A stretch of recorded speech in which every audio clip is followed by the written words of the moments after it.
ഇന്റർവ്യൂവിന് പോകുമ്പോ executive chef നമ്മുടെ അടുത്ത് എന്തൊക്കെ ചോദിക്കാം എന്നുള്ള ഒരു വീഡിയോ ആണോ അത്. ഹൈ ഗൈസ്, അപ്പൊ ഞാൻ ഷെഫ് സാൽവിൻ. ഇന്നലെ ഞാൻ എന്റെ സുഹൃത്തിന്റെ ഒപ്പം അവനൊരു ഇന്റർവ്യൂ അറ്റൻഡ് ചെയ്യാനായിട്ട് പോയിട്ടുണ്ടായി. അപ്പൊ അവൻ എങ്ങനെയാണ് അവിടുത്തെ എക്സിക്യൂട്ടീവ് ഷെഫ് ഇന്റർവ്യൂ ചെയ്തെന്നാട്ടോ ഞാൻ അവിടെ പറയാൻ പോണേ. എനിക്ക് അറിയുന്ന ഇൻഫോർമേഷൻ ആണ് നിങ്ങളായിട്ട് ഷെയർ ചെയ്യുന്നത്. അപ്പൊ ഇഷ്ടമാണെങ്കിൽ ജസ്റ്റ് ഒന്ന് ഫോളോ ചെയ്തേക്കെ. റെഫർ ചെയ്തിട്ടാണോ അല്ലെങ്കിൽ അപ്ലൈ ചെയ്തിട്ടാണോ, അതായിരുന്നു ഫസ്റ്റ് ക്വസ്റ്റ്യൻ. സെക്കൻഡ് ആയിട്ട് ചോദിച്ചത് UAE എത്ര കൊല്ലത്തെ എക്സ്പീരിയൻസ് ഉണ്ട് ആസ് എ ഷെഫ് എന്നായിരുന്നു. മൂന്നാമതായിട്ട് ആളുടെ വയസ്സ് ചോദിച്ചു.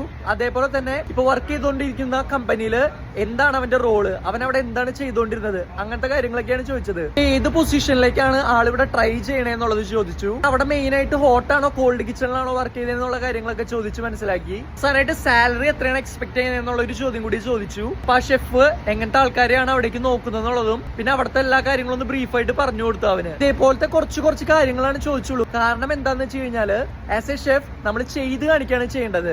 അതായത് ഷെഫ് ലാസ്റ്റ് പറഞ്ഞത് എന്താന്ന് വെച്ച് കഴിഞ്ഞാല് എന്നാണ് നിനക്ക് ട്രയൽ അടിക്കാൻ വരാൻ പറ്റുകയെന്നുള്ളതാണ് ചോദിച്ചത്. അപ്പൊ നമ്മൾ ഷെഫുമാർക്ക് എവിടെയായാലും നമ്മൾ ചെന്ന് വർക്ക് ചെയ്ത് അല്ലെങ്കിൽ ട്രയൽ അടിച്ച് കാട്ടിക്കൊടുത്ത് നമ്മുടെ വർക്ക് അവർക്ക് ഇഷ്ടപ്പെട്ടാലാണ് എന്നാലാണ് അവർ നമ്മൾ അവിടെ ഹയർ ചെയ്യുള്ളൂ. അവന്റെ അടുത്ത് ലാസ്റ്റ് പറഞ്ഞത് എന്താണ് നിനക്ക് ട്രയൽ അടിക്കാൻ വരാൻ പറ്റുക, ആസ് സൂൺ ആസ് പോസിബിൾ വന്നാൽ അത്ര നല്ലതെന്നാണ്. ഇൻഫർമേഷൻ ഇഷ്ടമാണെങ്കിൽ നിങ്ങളുടെ ഷെഫ് ആവാൻ ആഗ്രഹിക്കുന്ന ഫ്രണ്ട്സ് അല്ലെങ്കിൽ ഇന്റർവ്യൂ അറ്റൻഡ് ചെയ്യാൻ നിൽക്കുന്ന ഫ്രണ്ട്സിനൊക്കെ ഒന്ന് ഷെയർ ചെയ്ത് കൊടുത്തേക്ക്.